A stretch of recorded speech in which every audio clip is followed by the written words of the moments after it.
کہ دشمنوں کی عادت ہے کہ جب اپنے مد مقابل کو قتل کر دیتے ہیں تو قتل کر دینے کے بعد چھوڑ دیتے ہیں، غصہ ٹھنڈا ہو جاتا ہے، غصہ دشمنی اور انتقام کا سلسلہ ختم ہو جاتا ہے، ہم نے مار دیا اپنے مخالف کو۔ کچھ ظالم اور بدبخت ایسے ہوتے ہیں مارنے کے بعد، قتل کرنے کے بعد بھی ان کا غصہ ٹھنڈا نہیں ہوتا، وہ قتل کرنے کے بعد پھر اس کے جسم کا مصلح کرتے ہیں، آنکھیں نکالتے ہیں، ناک کاٹتے ہیں، زبان کاٹتے ہیں، ہاتھ کاٹتے ہیں، ہاتھ پاؤں کاٹتے ہیں، جو ظلم ہو سکتا ہے پھر اس جسم پر کرتے ہیں۔ یہ بھی ظلم کی ایک بڑی حد ہوتی ہے، لیکن بڑے سے بڑا ظالم یہاں آ کے ختم ہو جاتا ہے، اس کا دل ٹھنڈا ہو جاتا ہے۔ حضرات، سیدنا امام حسین کے ساتھ ظالموں نے جو ظلم کمائے، ان کا ظلم صرف آپ کے قتل پر ختم نہ ہوا، بلکہ صحیح تاریخی روایات کے مطابق شہدائے کربلا کی لاش ہائے مقدسہ پر گھوڑے دوڑائے،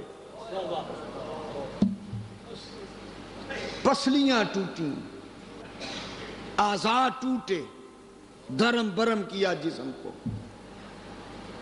جسم کے ٹکڑے ہوئے۔ ظالم یزیدیوں نے ظلم کی اس انتہا کو بھی ہاتھ لگایا، اور امام حسین جب تک جسم میں جان تھی مصائب کو برداشت کرتے رہے، شہادت کے بعد بھی ان کے جسموں پر جو مظالم ہوئے وہ بھی برداشت کیے۔ ہاں، ایک تیسری قسم کے ظالم لوگ وہ ہوتے ہیں جو دنیا میں بڑے کم ہوتے ہیں، بہت کم ہوتے ہیں، لیکن وہ بڑے ذلیل اور رذیل کمینے ہوتے ہیں۔ ان جیسے کمینے کافر اور مشرک بھی نہیں ہوتے۔ بعض دشمن اتنے ظالم ہوتے ہیں، قتل کے بعد پھر لاش کو مصلح کر کے لاش کو نقصان پہنچاتے ہیں، اور تیسرا درجہ یہ ہوتا ہے کہ پھر قبر پر بھی مظالم ڈالتے ہیں۔ عام طور پر دنیا کے ظالموں کا طریقہ ہے کہ قبر پر مظالم نہیں کرتے، لیکن کچھ ایسے ہوتے ہیں جو قبروں پر بھی ظلم ڈھاتے ہیں، قبروں کو بھی معاف نہیں کرتے۔ اگر آپ اس قسم کے ظالم بھی دیکھنا چاہیں دنیا میں تو ہیں، بالکل ہے جی، اس قسم کے ظالم بھی ہیں جنہوں نے قبروں پر ظلم ڈھائے۔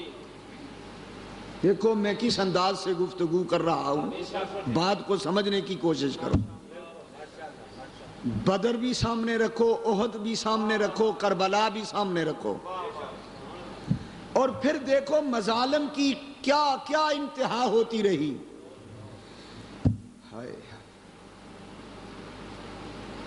ان مظالم میں سے ایک بڑا ظلم یہ ہے کہ کسی کی قبر کو بھی معاف نہ کیا جائے۔ اس سے بڑا ظلم دنیا میں نہ ہوا ہے نہ ہو سکے گا۔ یہ منظر اگر آپ نے دیکھنا ہو تو جنت البقیع میں جا کے دیکھ لیں۔ حضرت علامہ نوری صاحب تشریف فرما ہیں، 20 حاضریاں دے چکے ہیں، وہاں جنت البقیع کی زیارت تو ہم کرتے ہیں لیکن دل خون کے آنسو روتا ہے۔ شورش کاشمیری مرحوم کہتا ہوں، فوت ہو چکا ہے، زندگی میں تو اس نے اہل سنت کے خلاف بہت طوفان بدتمیزی برپا رکھا، لیکن اب مر گیا ہے۔ مردوں کو برا کہنا مناسب نہیں. اس نے بھی ایک کتاب لکھی تھی شب جائے کہ من بودم. اس میں اس نے لکھا تھا کہ جب میں جنت البقیع میں سیدہ طیبہ فاطمہ زہرا کی قبر انور کے پاس گیا، وہاں قبر کوئی نہیں، یعنی نشان قبر کوئی نہیں، پتھر پڑے ہیں. ایک کالا پتھر وہاں پڑا ہے، ایک کالا پتھر ادھر پڑا ہے.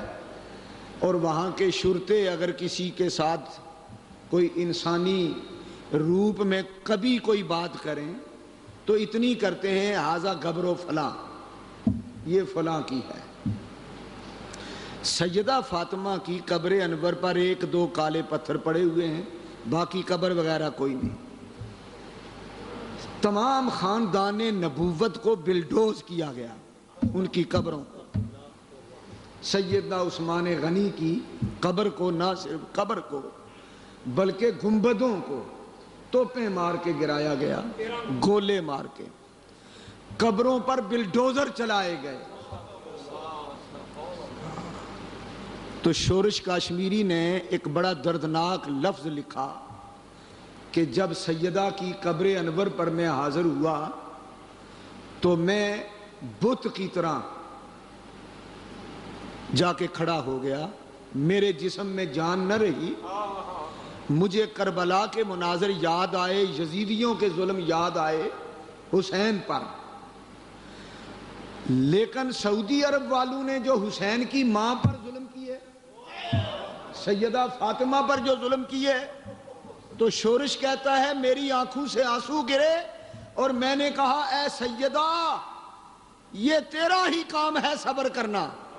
تیری آل کو ظالموں نے کربلا میں شہید کر کے لاشوں پہ گھوڑے دوڑا کے چھوڑ دیا، لیکن ان ظالموں نے تیری قبر کو بھی معاف نہیں کیا. تیری قبر پر بھی بلڈوزر چلائے. ظلم کی انتہا ہوتی ہے لیکن یہاں انتہا بھی نہیں رہی. ظلم اپنی حد سے بڑھ گیا ہے.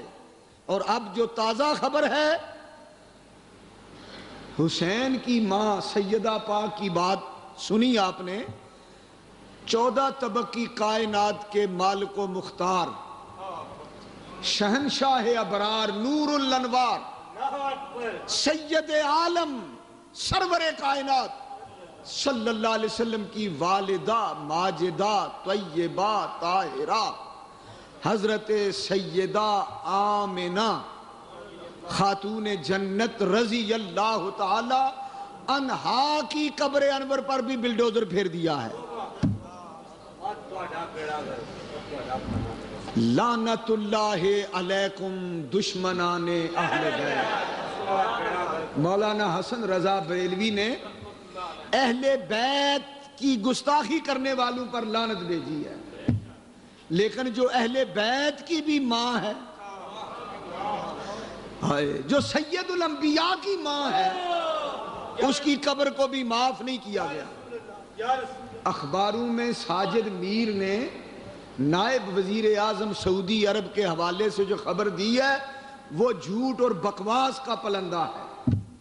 جھوٹ بولا ہے صرف پاکستان کے مسلمانوں کے جذبات ٹھنڈے کرنے کے لیے کہ یہ زیادہ احتجاج نہ کریں. بالکل بکواس اور جھوٹ ہے.